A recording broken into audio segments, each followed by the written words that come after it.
Today we're going to go over what items you need to create an urban survival kit.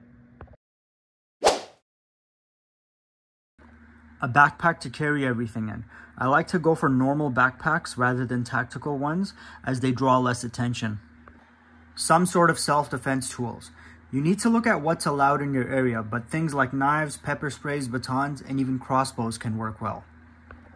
A good quality multi-tool. I like the ones from Leatherman and Gerber because they usually last the longest. And multi-tools usually have pliers, a knife, a small saw, a screwdriver, and a few other tools that can come in handy in an urban environment. A roll of duct tape for anything from repairs to emergency medical uses to even restraining someone.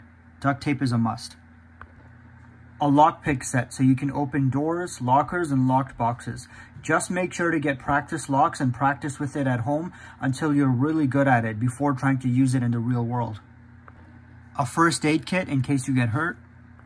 You should also have a genuine tourniquet, ideally on your belt or an outside pocket of your backpack so you can quickly grab it and use it, because tourniquets aren't used for small cuts. If there's an injury that actually requires a tourniquet, then you need to be able to deploy it immediately or your life could be at risk. An emergency blanket to keep warm. Some cold weather stuff like a hoodie, a hat, and some gloves. A couple face masks in case there's something going around that you don't want to breathe in. A flashlight with some spare batteries. A power bank and a cable. Enough water to last you at least 3 days. Food that's ready to eat, like emergency ration bars. Lighters, matches, and candles. Alright guys, that's it for today's video. Thanks for watching.